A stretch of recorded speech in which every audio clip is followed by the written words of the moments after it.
to welcome you to the show. We have one of the nicest up and coming singers out here, really emerging in the industry right now, Nefertitti Avani. How are you? I'm good. How are you? I'm doing pretty well. I like the Def Jam jacket that you have Yeah, on. Announcement coming soon. yeah, announcement coming. Well, it's already announced. Yeah, with Snoop Dogg. We got a lot of things in the works, so you just gotta stay tuned. But we in the game. We here. How relieved do you feel now with all the hard work that you put behind you from just even at the time of the age of 9 and even 1, because your father started training you in the attic when you were 1 years old? How does it feel with all this hard work that behind you now that hard work is finally paying off? Oh, it feels good. It feels confirming. You know what I mean? It's like, ooh, okay, finally, I was right. I'm not crazy. Did you visualize this moment? Because I know you're a huge visualizer. Did you visualize that you were going to sign this huge deal and that this is where you were want to be? Because I remember hearing you in a previous interview that you wanted a partnership. Yeah, yeah, and that it's still that. Mhm. Um, how I kind of operate is whatever the project is. So if it's an album or if it's just a single or if it's a movie, I kind of look to license those things, and get, distribution, marketing, promotion. I try to keep myself for myself and to myself, and then kind of slut out the work. You know what I mean? Let the work be the one that gets the deal. Yeah. So that's like my style. But I've always seen this for myself. I've always imagined this and visually seen it in my mind. Always. Mhm. It's important to manifest and visualize. When did you start visualizing and manifesting your career? I think I always did. I always knew who I was and what I wanted to be, but I would say I more intentionally started doing it probably like 2011. That's when I really started to like get into meditation and visualizing and intentionally creating my future. And that's important that you did. I hear so many journeys of artists where they begin out of nowhere and it works. Any artist that I've spoken to have told me anytime that they make some type of vision board, it always pans out. Yeah, Always. it's good to be intentional, because if you aren't intentional with yourself, someone will be intentional for you. You got that right. Let's start from the beginning. In growing up in Cleveland, Ohio, how was your life experience of growing up in Cleveland?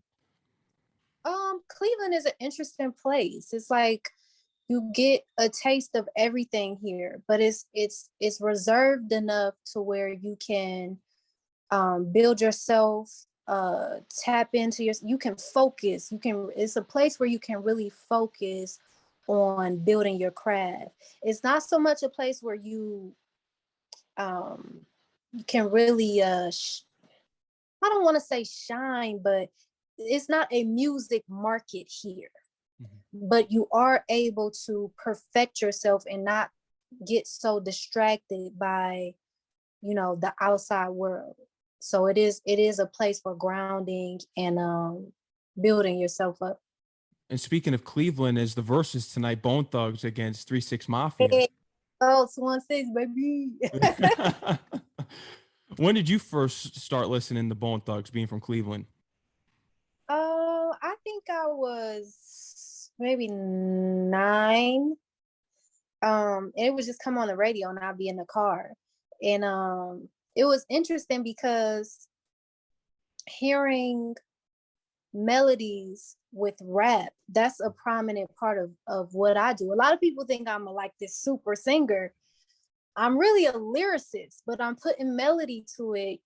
As you know, my city, Bone Thugs and Harmony, that's what we do. You know what I'm saying? So I think I was about 9 years old, and it just naturally occurred to me to follow that. Speaking about what you do with the melody and rapping, let's get into your song "All Right" on Snoop Dogg's newest album, Algorithm. You really were going in on it at the end. He even said that on the Breakfast Club, because I believe that when he was given the record, there were talks of him taking that, not him taking that off, but someone taking that off the record. And he's like, no, leave that. No, yeah, I'm so glad. It was like a great debate, and I wasn't there because I wasn't Def Jam yet. Mhm. So in the hook, I said, Def Jam got the place going crazy. So they was like, oh man, we might have to like switch her out. But I'm so glad that I did the freaking last verse, because that was the deciding factor of like, no, she went in, we're going to keep her on here. So I'm so glad I did that, and to have the opportunity to be beside legends like Redman and Method Man. You know Huge. what I mean?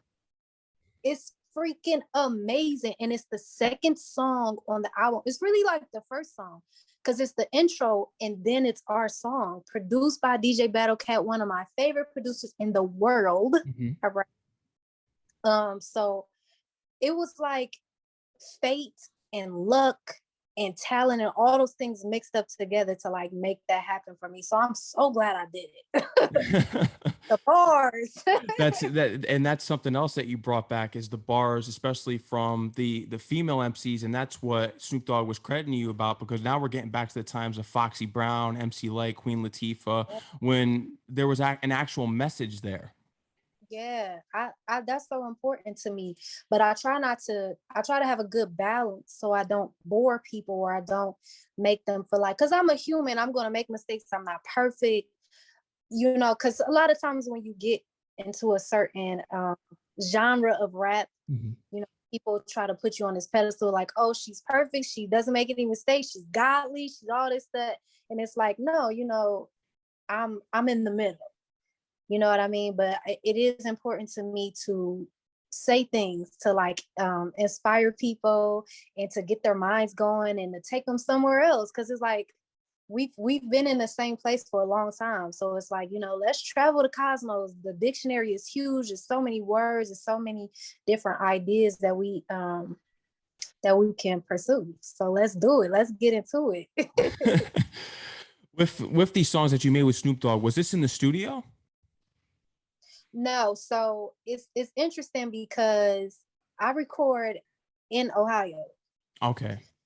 So I record myself, and then my husband PRV Jones, he mixes and masters my vocals. Mhm. So typically what's going on is that I'm getting sent records, and I put my thing on it, my rap, my singing, whatever, and then I send it back.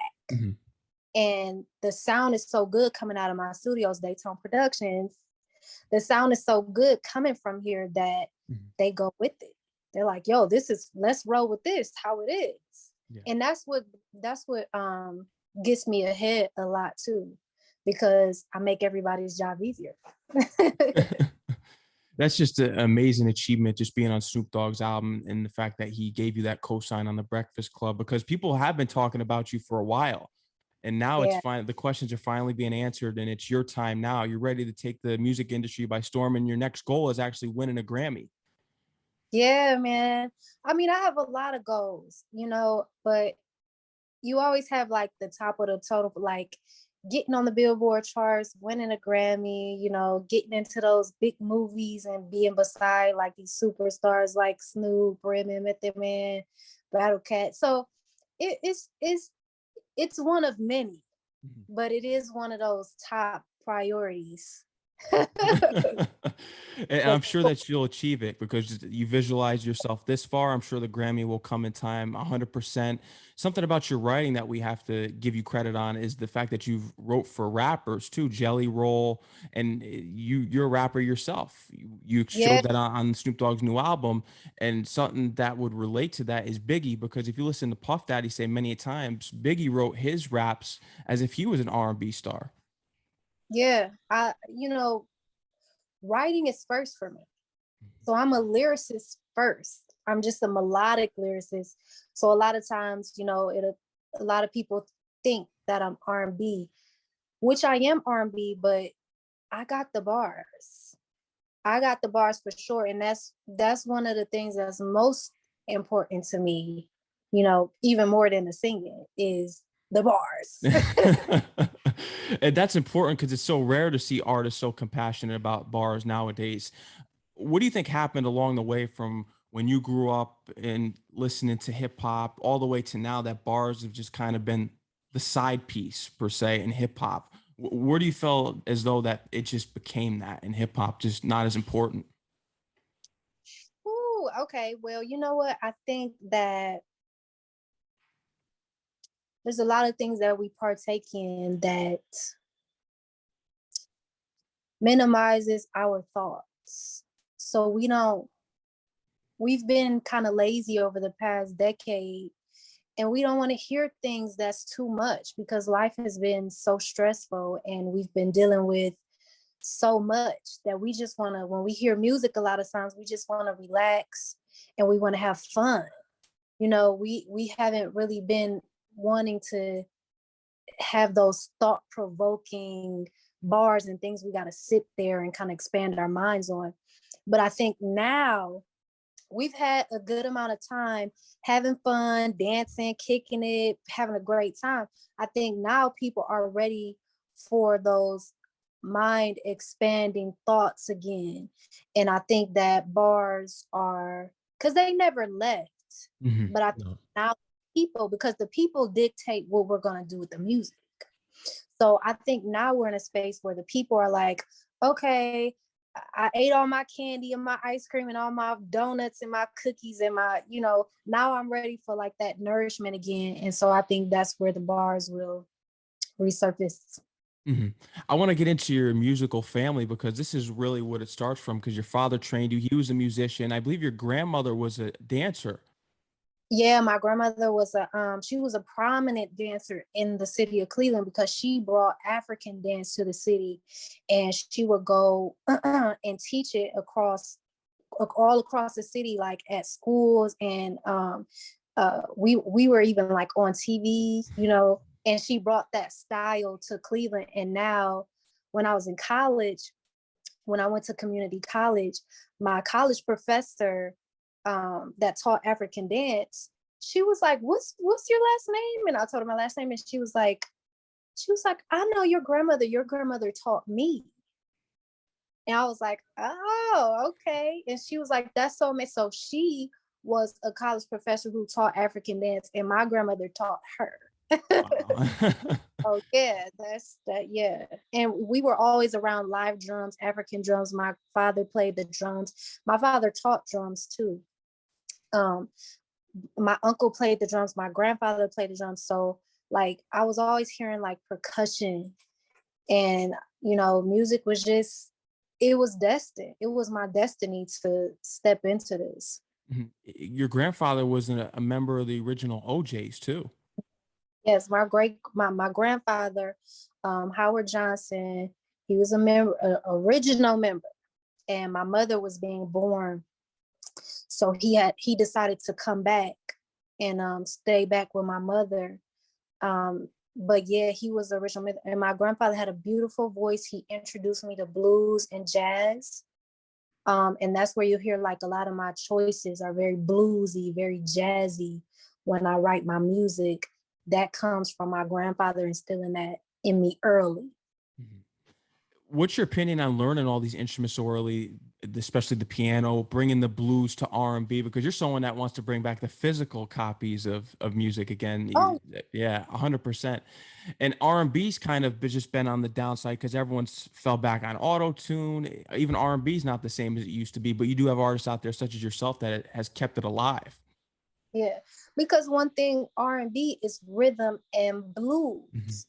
So during a time where we were going through so much as a people, as a consumer, we didn't want to hear blues. We wanted to hear, like I said, having fun, having a good time, speed it up, put the auto tune in there. Let's hurry up and get to the hook. We don't want to hear all of that extra stuff. And so, but yeah, R&B is essential because blues incorporates um the plight of Black people, the plight of brown people, the plight of Puerto Rican people, the plight of us going through this turmoil and prevailing. That's how you get the blues sound. You can't really get that sound without that triumph that comes from overcoming that pain from so many years. And so R&B, rhythm and blues, and we've just been rhythm, rhythm, rhythm, rhythm. Now it's time to bring that blues back Blues in. back.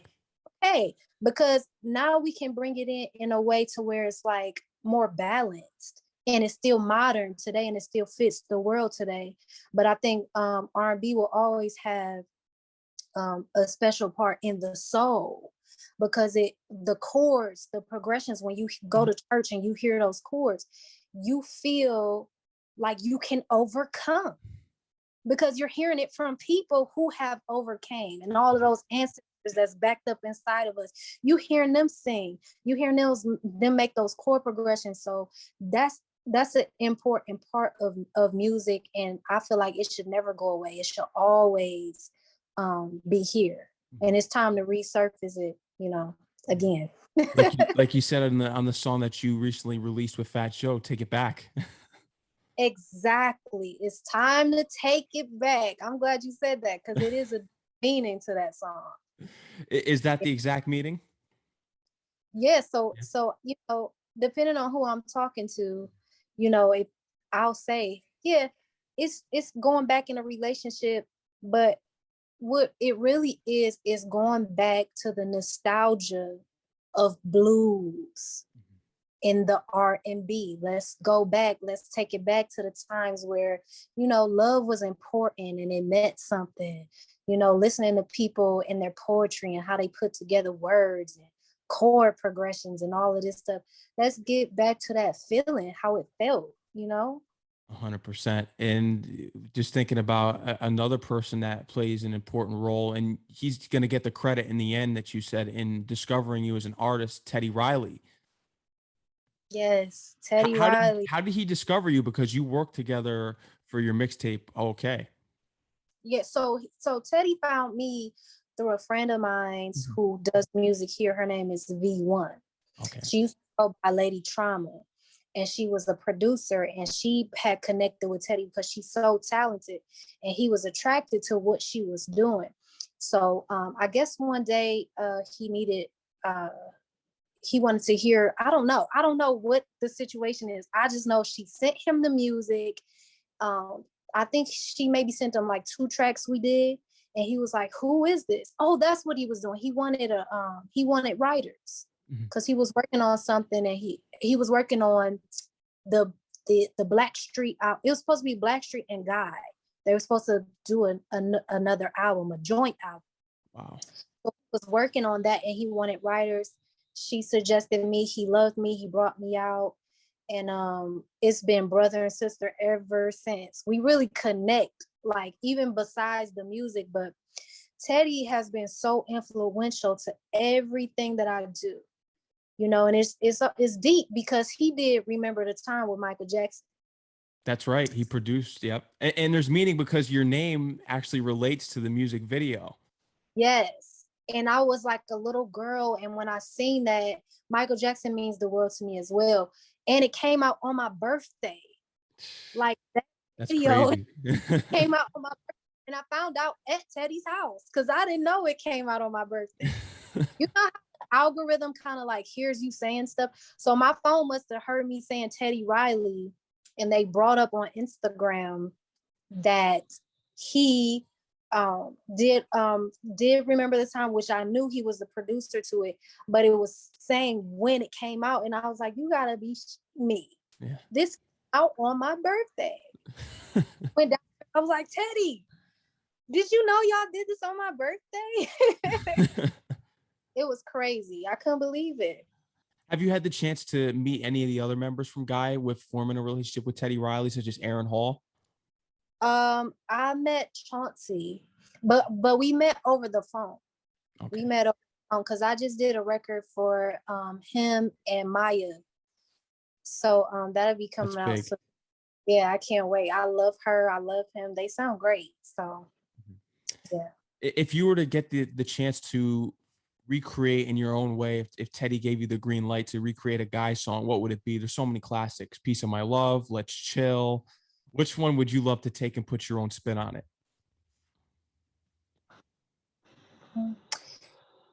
Peace. That's too hard, but I think I would choose Piece of My Love, but not taking away from all of the other songs, because all of the other songs are special to me for different reasons. But Piece of My Love, just because that dum dum dum dum Mhm. dum dum, like come on, you that's undeniable. And because of the title of the song, I would really word play that in a particular type of way. So it'll probably be Piece of My Love. Yeah. He's got to do another Teddy jam because he did the first two. He's got to do another one and have you rapping on it. Man, I have a record that I did for him. I can't wait for y'all to hear it. It's called Thing for You. And he's on a talk box. Oh my God. It's so beautiful. I can't wait for y'all to hear it. Whew. When do you think this could release in the near I future? don't know. I just hope he hurries up because Yeah. it's like it's so good. It's so good. But it's timeless. The record is timeless. So it doesn't matter when it comes out, you know, it'll fit right in. Mhm. And I have a song that he helped produce. And he's singing the talk box on it with me. It's called Say It With Your Tongue. Ooh. That's a little bop right there. Yeah, I can't wait. I can't because it's real music, and I'm a fan of the real music, and Oh my it's so God. rare, and it's such a blessing that it's coming back, and that people have grown to appreciate it again, especially in the younger audiences. You see this younger audience coming here, which is why Griselda has a fan base for hip hop. You're starting to see that younger audience just become so appreciative of the real hip hop and R&B. Yeah, they want substance again. Yeah. They want organic feeling again. I'm glad they do because I'm ready for it. Yeah, and the other artists aren't ready for it. But I can't wait for the real artists to get the spotlight, and it's happening now. It's starting, and thank God for artists such as Snoop Dogg who are like, no, it's time, because even if he said it on his newest song with Benny the Butcher that it's time to get this real music back again, this real hip hop back again. It's time for the older artists to have input. Yeah, it is, you know, and it had to be the right time because we had to grow as a consciousness to that space where we wanted it again. Mhm. You know, it's almost like our parents just let us eat all of the junk food. And now we got tummy aches and we like, oh, I want to feel better again. Like, and now we're here. So oh my gosh, Snoop is so special. Yeah. You know, he's really like a special being, you know, in his heart and in his mind and his soul and what he's able to do. I think I discovered why he smokes so much weed because when I went to see him, we had to all kind of like do our own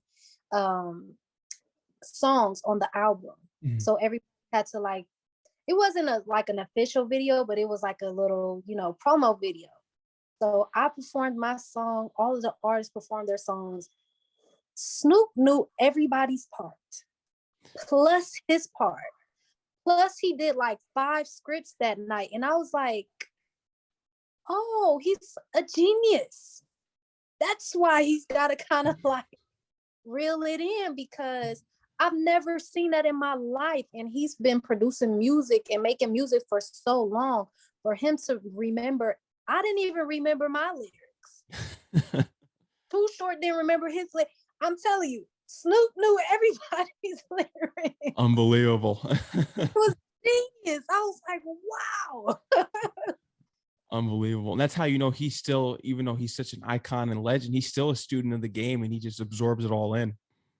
Yes, and it's a passion for him. He's passionate. That's the thing. We have to get people who are passionate about the sound and the music and the elements and the artists in positions to make decisions to make the future and to make this sound, to bring it back. Because, you know, if we just have people who aren't passionate about the music, we see where that has gotten. Yeah, all you've heard it for years on the airwaves of the nearby stations, especially in New York City, which is insane. Yeah, That's what you know, usually happens. yes. So it's important to continue to get these people who know music from their souls and know music from their experience because they've sold millions of records in position to say, this is it. This is the person that needs to be next.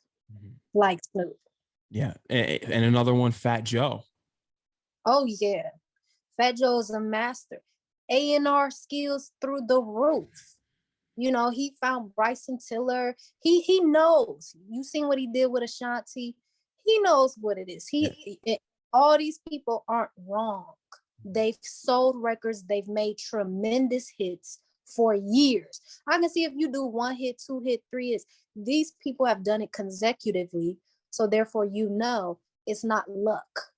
Yeah. It's skill, mastery. They know what they're doing. Think about Fat Joe too. He found pun. He put him right on his album "Jealous One's Envy."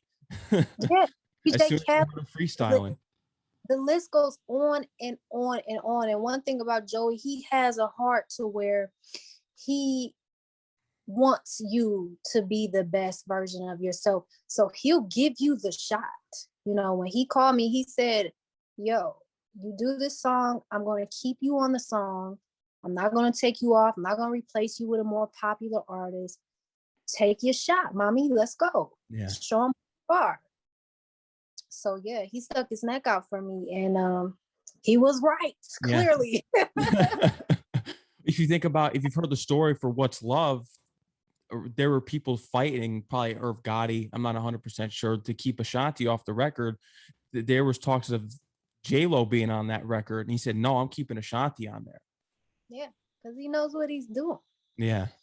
And he, you know, he'll tell you, like, this person already got their Bentley. This person already got their Lamborghini. It's time for the new blood to come in. It, you know, I'm glad that he's like that, because I obviously benefited from it. And I think that because when you come in a certain way, it's like you're going to do that.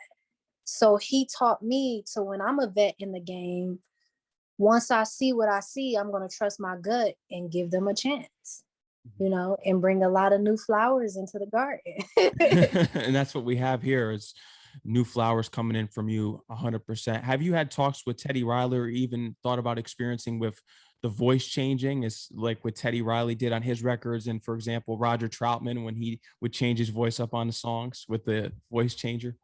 Yeah, he taught me how to write for the talk box.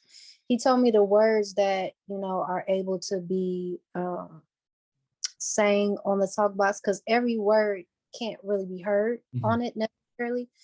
But yeah, things like that is in my blood.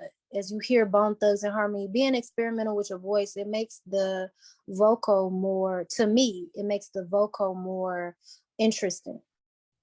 You know what I mean? So I'll always experiment with my voice and try to get different sounds out of it, like I'm an instrument. Doja Cat is another person that does that really well. Michael Jackson. The list goes on and on. T-Pain. I think it's a good thing to find out different ways. It's like sound designing. You know, when you take an instrument and you're in a studio session and you're putting delay on it, you're putting reverb on it, you're putting all of these different things, you're bending the frequency, you're bending a song to your liking. So we can do that with our voices too. I think it's a good thing. I don't think it's, you know, a bad thing. You've also wrote for Keith Sweat. How was this experience? Another R&B legend. Keith Sweat was fun. You know, Keith Sweat is, he's another person who, which I love. When I worked with Missy, when I worked with Keith Sweat, when I worked with Fat Joe, I'm just trying to remember people swiftly off the bat. They're particular. You know, they make sure that certain things are incorporated to ensure that this is a hit.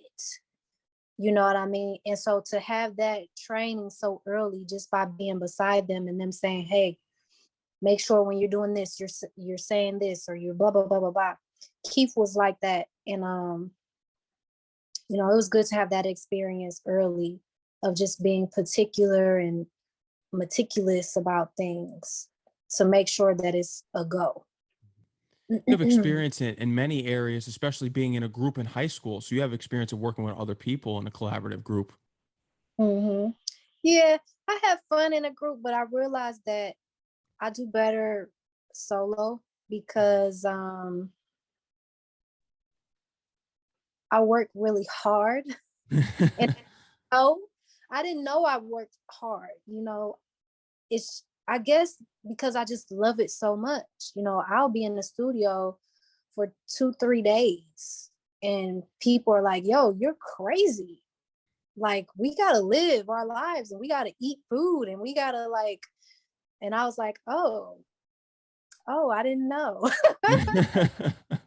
So I realized how I am. You know, I do better on my own, but I'm glad that my husband, he's just like me. You know, he's in the studio, we studio rats, and we can be here for 5 days and nobody bats an eye. So I'm glad I found him, but I do best by myself. You had the experience of being in the choir 3 out of the 4 years in high school too. Yeah. Choir was essential because that helped me to hear harmony pieces. You know, music that was already written and the harmony was already written in there. So that just kept my ear sharp and it allowed me to practice holding my notes while, you know, the altos and the baritones and stuff was going. So it really strengthened my ear, you know, so I'm able to accomplish the things that I'm able to accomplish in my music. You quit school to pursue your music career with excessive force. You were studying recording arts and technology. Yeah.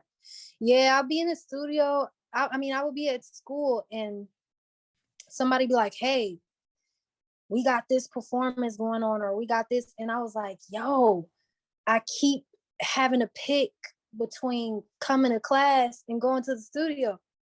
I'm going to pick the studio. I was like, you know what? I don't want to like, I got to just be real with myself. And I was like, I have to trust that through my journey, I'll learn. And I did. I learned recording arts and technology for free. Yeah. College So didn't teach you that.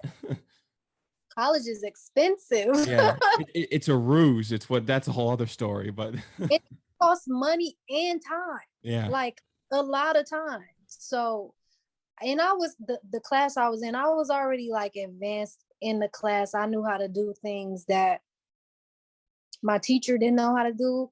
So I was like, I need to go home and go get my butt in the studio and just focus. I'll be all right. Yeah. And that's what you did from there. You kept growing and growing and eventually forming your way into the industry from quitting school and focusing on yourself. When did you start making these big moves into the industry and starting to get noticed? What were these moves? I say 2020 because even though I was doing stuff, I'll say 2020 was really the year because that's when I met LT Hutton. LT Hutton is the one who produced Make It Last. He's the one who introduced me into Teddy Riley. And I think just his, what can I say? Just his frequency being around me. He's such a hard, diligent worker. And he's such a strong manifester. I think that it just kind of start turning the wheel because now my intentions was mixed with his intentions. So now we got like we're Capricorns, two Capricorns, strong head, strong willed people combining. And I think it just pushed the world. I think it just shifted the world. And before you know it, 2020 was boom, boom, boom, boom, boom, boom, boom. So I'll say 2020 was really the time where stuff in the professional sense turned up for me. And it's so rare to hear. And I'm so glad that you found your way in the year of 2020 because it was such a down year with COVID coming in here and just ruining a lot of artists. And it really led Yeah. to a lot of downtime, no performances. So that you were able to work through that and find some positivity is a plus. I found a lot of positivity because here's the thing, COVID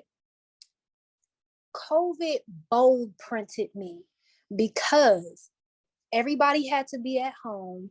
Nobody couldn't depend on this person to go do this because it was all quarantine. That's when people seen, yo, she's really at home by herself producing this craziness. It made me stand out, you know, and it showed the work ethic. Nobody was able to hide behind this and that and the third. It was like, I was shooting out records like crazy. It was insane. All of the producers was at home. Teddy was at home. So everybody was like, hey, I got this. Check this out. Let me know what you think. Boom, send them back a record. Oh my God, this is crazy. Let's keep going. I've done so many albums in 2020. It's ridiculous. Albums. What in your mind is going to be your debut album? Do you already have that mapped out for when you sign this deal here? It's already announced. What is going to be your debut album? If you can give us a preview, what is this vibe going to be?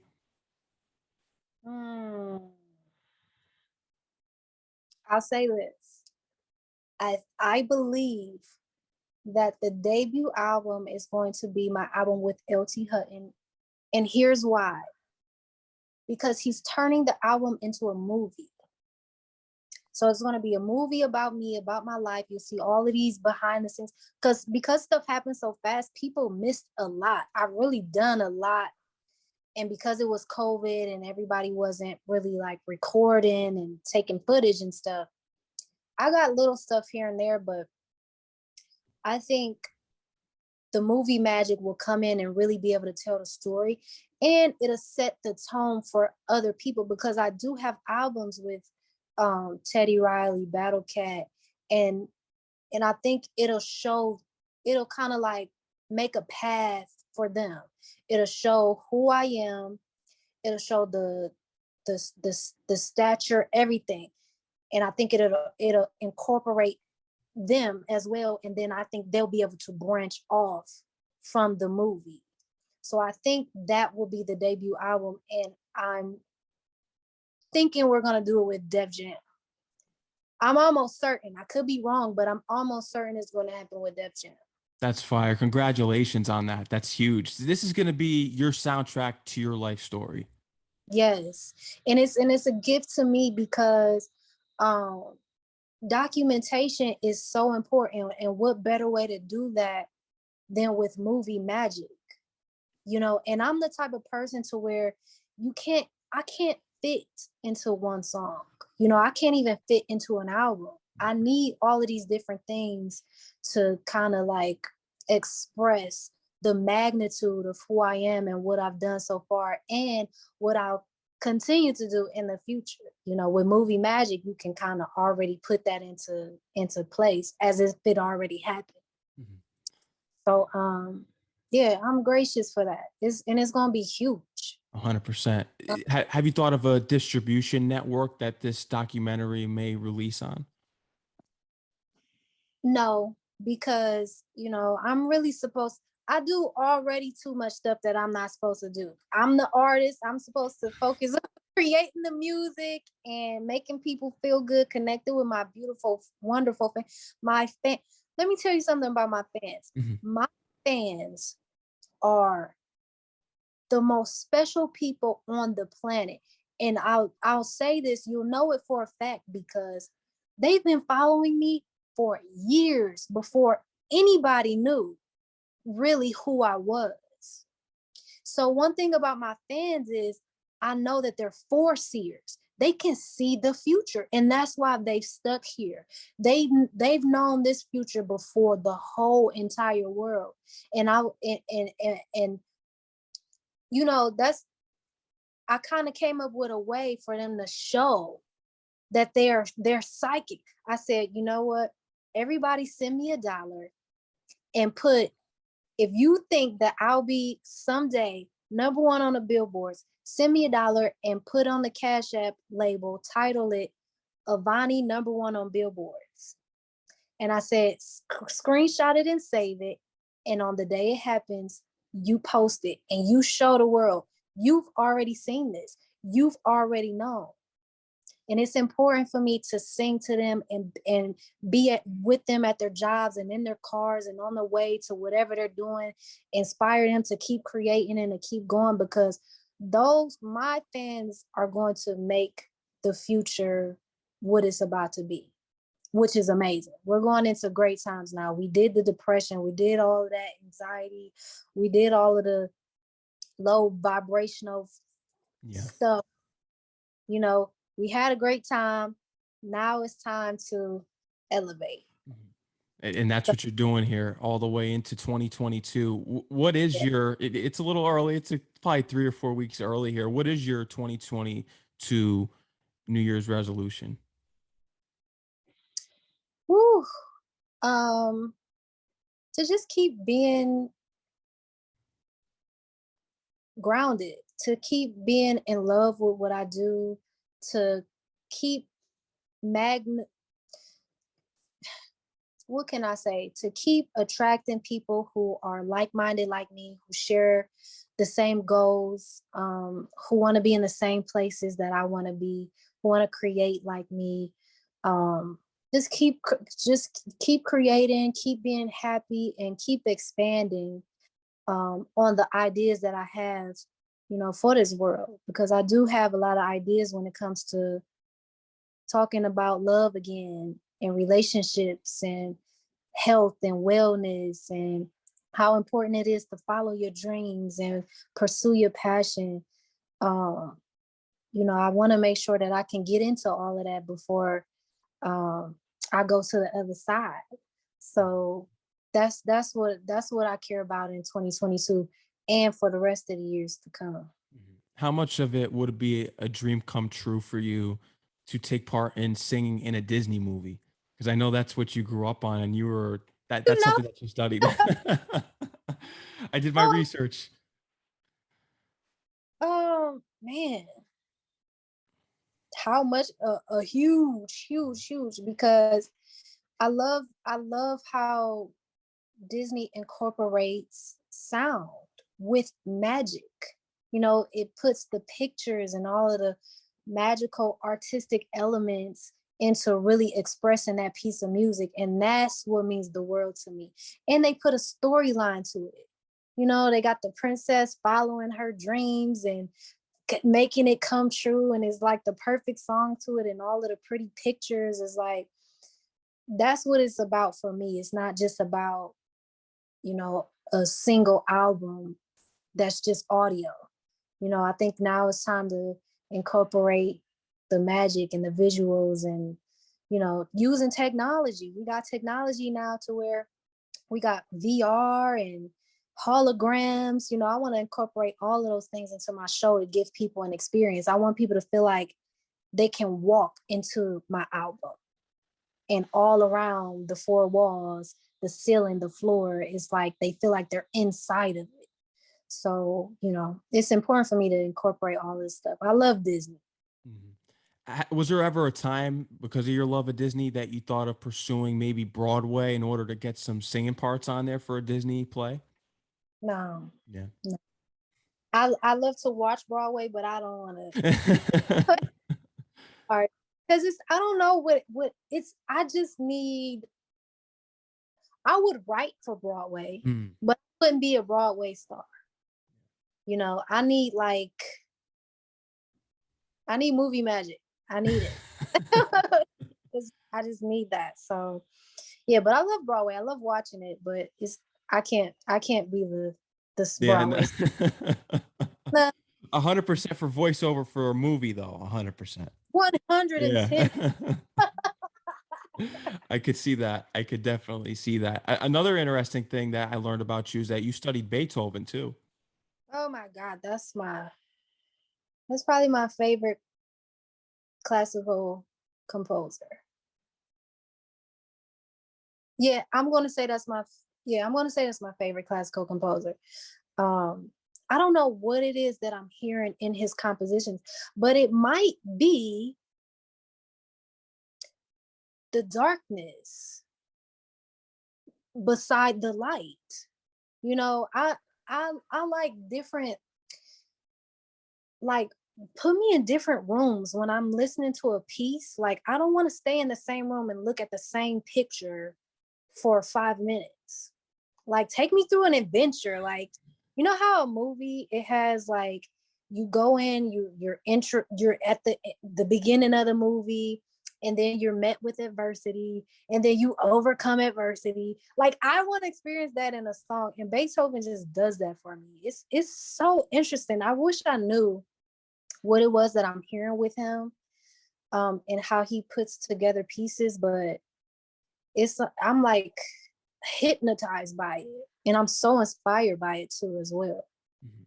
I'm curious to hear your thoughts because I know you're a huge fan of Michael Jackson, Boys to Men, many artists from the 90s, Mariah Carey, but an artist such as Nate Dogg. How did you feel about what he brought to the game and just elevating R&B? And he had his own sound that no one ever had and ever replicated or duplicated. That's the part. You know, it's important to hear these different ways that people express their artistic creativity. You know, I like options. You know, sometimes I want to feel like Nate Dogg. You know, sometimes I want to feel like Michael. Sometimes I want to feel like Snoop. Sometimes I want to feel like the Little Mermaid. You know, and to have these different variations of creativity, it just expands the game for us and expands the possibilities, because what happens is once somebody does something different, you can incorporate that with your style and you've created a whole new baby, and it'll have its own little ways and journeys and different niches that it can get into that wasn't open before. So I love Nate Dogg. Golly. Play.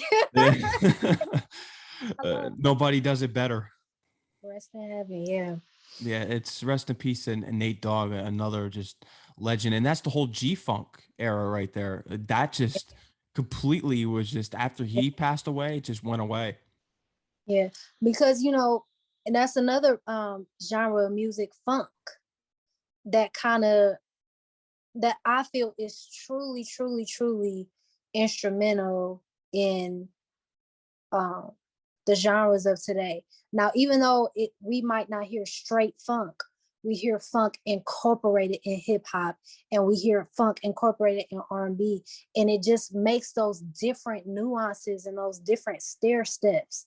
You know what I mean? Versus us just staying on one plane in one dimension. When you add the funk to it, you get a different vibe. You get that gritty, like, you know what I'm saying? You really get down in there. You know what I mean? So that's why this stuff is so important, and these beautiful genres being incorporated in today. um I think that's what makes an artist special. Mhm. What have been some of your favorite tracks that you made so far? You've made a ton of them. You told me that you have albums and albums and albums, especially Don't in do that to me. Make it out now on all streaming platforms. All right, Redman and Method Man out now on all streaming platforms. Take It Back featuring Flat Joe out now on all streaming platforms. These are the more recent records. Oh, Raw came out this year at the beginning of the year. Busted came out this year. So I just go with the whatever records is out. Cause don't make me pick a favorite. I can't pick a yeah, favorite. it's tough. They're all my babies. Yeah. And I love them, and I love everybody who I've worked with, and you know. Yeah. I Don't know Janet Jackson's on the list for someone that you would love to work with. Oh yeah. Janet inspired me so much, tremendously. Her, how she put on a show, but then also how she incorporated sensuality into the music. Like you can listen to the music and tell that it was sensual, even if it didn't have words. Mhm. But her putting the words to it, and making us feel like, you know, it's all right to express your sexuality, because people keep trying to demonize sexuality. No, that's how everybody gets on the planet. Yeah. It's sexuality, you know, and sexuality is a divine um happening. You know, it's alchemistic, it's magical, it's mystical, and I think practice right, it helps us to see different things create. It doesn't just create babies, you know, it creates ideas. It helps us be better people. It creates situations and circumstances for us. You can manifest a lot of things with healthy sexuality. Yeah. And I think that was an important breakdown right there. And, just with your music and everything moving forward and other people that you would love to work with. Who's an out of the box artist that you would love to work with? You can work with someone like Adele. Who's someone that you would love to work with out of the box from the hip hop and R&B realm, if you could? Nat King Cole. Nat King Cole. Oh, but he's but he's not here. Yeah, now rest in peace. But I love Nat King Cole so much. I love Nina Simone, Billie Holiday. I really love blues. I wish I could bring Beethoven and work with him. You know, but these are all people from the other side. So let me think of someone that's here now that you said that's not hip hop Or and R. R&B. Yeah, it's kind of out of the box.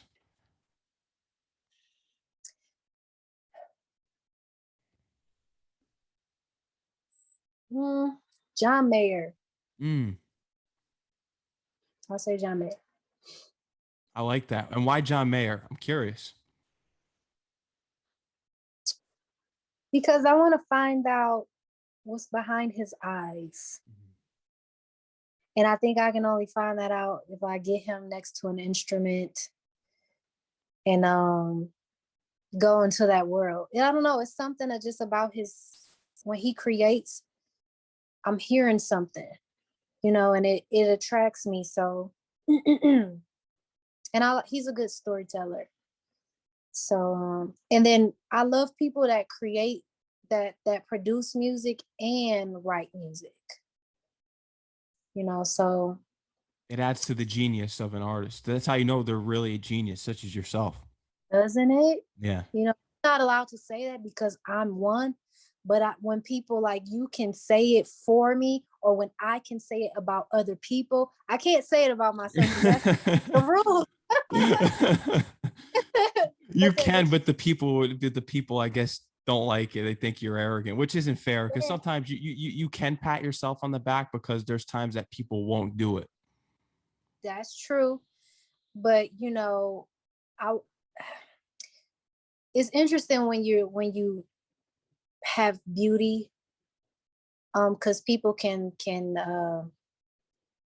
be offended by beauty, or they can automatically assume because you're beautiful that you're arrogant, or you think you're better than people, or whatever the case. And so that's been a struggle of mine coming up, because nobody told me, hey, being beautiful comes with a lot of stuff, and it can get dangerous. So I've had to learn how to properly balance myself and stay in the middle. And I won't say dim my own light. A lot of times that I have. So I had to learn how can I not dim my own light, but at the same time still stand for myself without hurting other people. You know what I mean? How can I hurry up and be as understood as I can be, without people feeling like they can take advantage of me, but also without people feeling like, oh, she thinks she all that. I do think I'm all that, but I can't say it. It's against the rules. Yeah, it's unbelievable, and that's just how the world goes. And it's just what comes with this and being successful, such as yourself. And something that you've mentioned before, and I think you really have the answer to what music is that you want to make music that you replay and you actually enjoy revisiting. Whereas the music that's made today, you listen to it once and it's gone forever. You can't ever revisit it. We're still listening to albums from the 90s and we don't get tired of it. Yes, yes, yes, yes. That's important because I got to be on stage and I got to make sure I'm enjoying myself. And one thing that I've said before, life is still happening, so a lot of times I'll need myself when I'm on the stage. I'll need those songs to pick me up from whatever I'm going through in life. So it's important for me to incorporate those things into my music so that when I am performing, I'm not just lifting the crowd up, I'm also lifting myself up. And I'm having a great time doing it, because I got to be in love too. You know what I mean? For this to work, I got to be in love too. So, yeah, that's important. Speaking of performances and taking your work seriously, what have been some of your top performances so far that you've done throughout your career? I'll say the performance I did for FC Campbell, the UNESCO performance in Costa Rica, just because of the cause. And it was star-studded too, you know. But Stevie Wonder's daughter invited me to that performance. And it was special. It was definitely special. The song that I performed and the stage that I set was really, I loved it. So yeah, I'll say that one. Huge. That's huge. I was doing my research online too, that you're also an actress. You're going to be having the documentary of your own story. It's going to be the autobiography. What are some other things that you've taken part in as far as being an actress? Well, when I was in school, I did drama. Okay. So I did a lot of, I actually did like screenplays and stuff like that when I was in school. I would like put together stories. But I think that's more so like a foresight, Mhm. you know, because I want to see what that looks like in 2022, you know, from when I was doing it when I was a kid and kind of like put my own stuff together. Like, what does it look like when I don't put it together? You know what I mean? And I can't wait to just express all of these different sides of of me, you know. So, and Halle Berry's from my hometown. Wow, So that's big. yeah, yeah, it's getting major over here. It is. Got big shoes to follow. Yes, yes, and it's obvious that you have a gift for writing, and so are you thinking about really pursuing screenwriting in the movie business? What kinds of movies would you love to write, or even TV shows at this point? um, I would like to write things about the law of attraction. Mm, And I will also like I have this idea of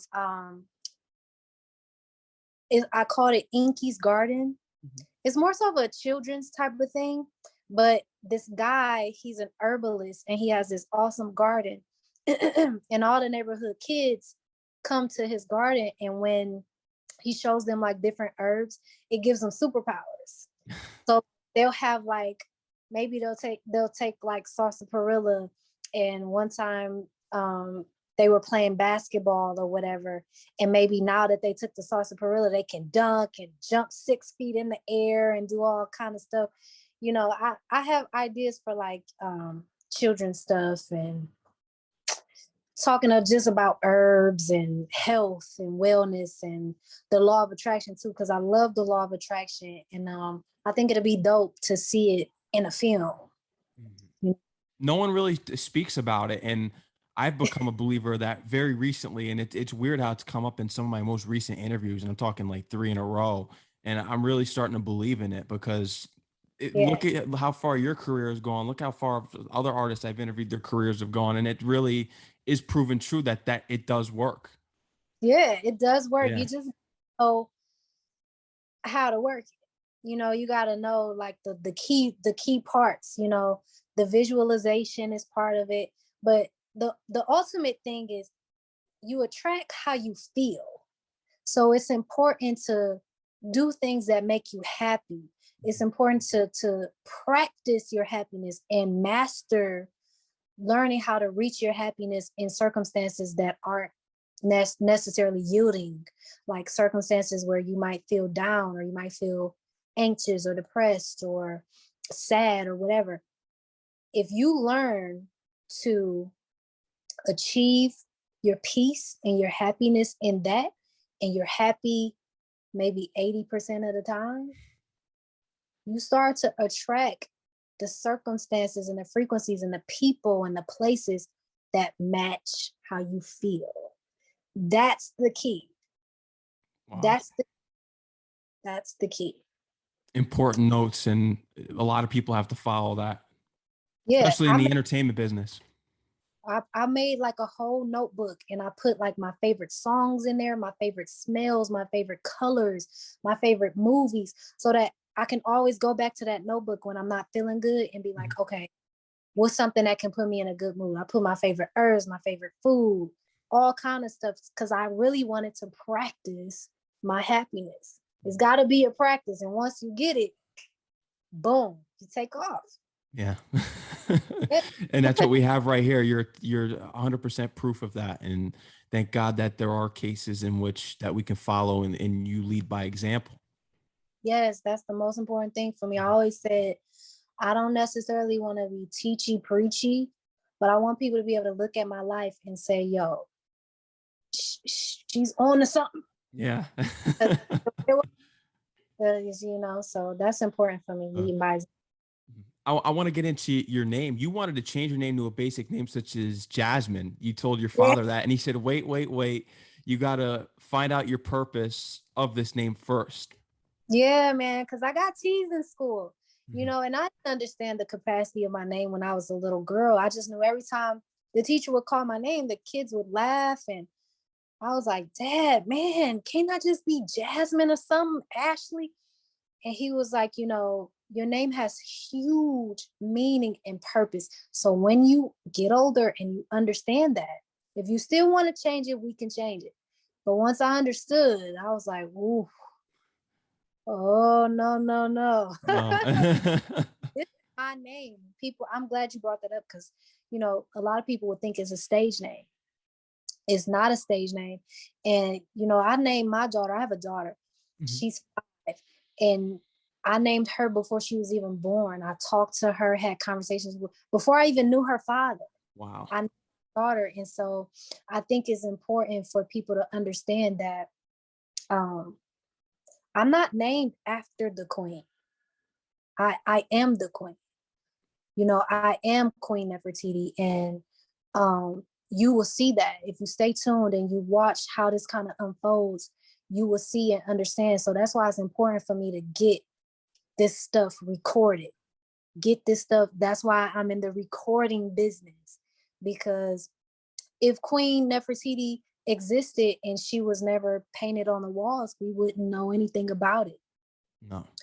So recording is very monumental time in the history of the world, and we're going to get it recorded. Yeah. And Nefertiti, the beautiful one, has come, and Avani's to earth. Yeah. My whole name is a sentence. Yeah. The beautiful one has come. Avani means earth. So the beautiful one has come to earth. And it's not in a sense of looks. You know, it's deeper than that. You know, and I have a lot of gifts, but I also am responsible with it. You know what I mean? So how I treat other people is important to me. How I live my life, the things that I speak on and show the world, the things that I create, it all is encompassing in my name. The beautiful one has come to earth. And it's for a reason. You know what I mean? It is to elevate the frequency of the listeners. Yeah. And there we have it. Nefertiti, anything else that you have to let the audience know here today? Any upcoming releases? I know you have the announcements coming soon, but how about a Christmas release song? Because R&B is huge in Christmas, with Boys to Men, with Let It Snow, Brian McKnight's album, Babyface's Christmas. Yeah. Y'all might have to catch me next year for the Christmas album, because Christmas album, I need it to be special. And I want to have guests.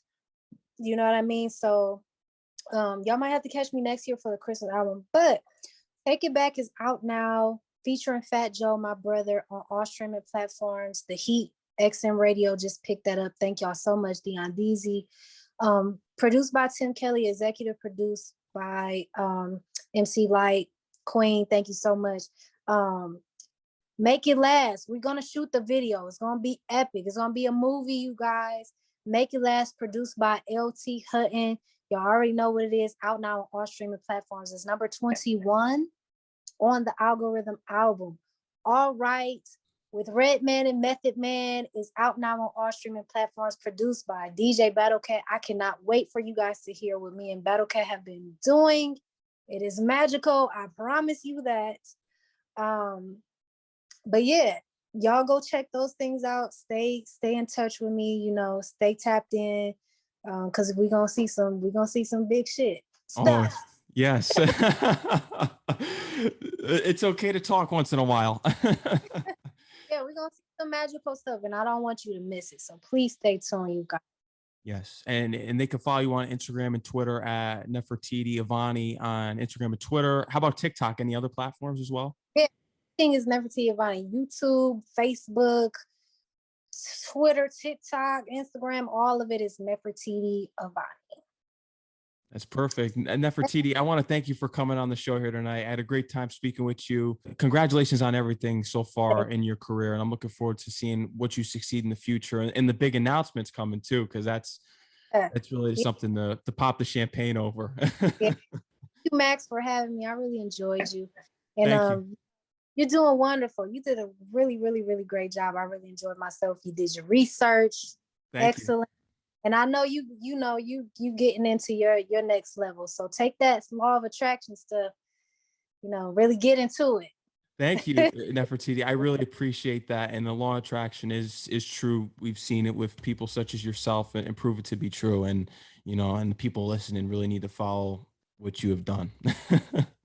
Thanks, Max. Yes, Nefertiti, thank you. I appreciate it again. You're always welcome on the show. I have your songs in the rotation, Raw, and especially the songs with Snoop Dogg. All right, Make It Last in the rotation, and I'm looking forward to the upcoming music. It's real R&B, real hip hop, not the stuff that you hear on these radio stations that are garbage, but Nope. yeah, real music. And I want you to enjoy the rest of your night and enjoy your holiday season. Thank you. You too, Max. Appreciate Yes, you. you too. Take care and stay safe. You too. Bye bye. Bye bye.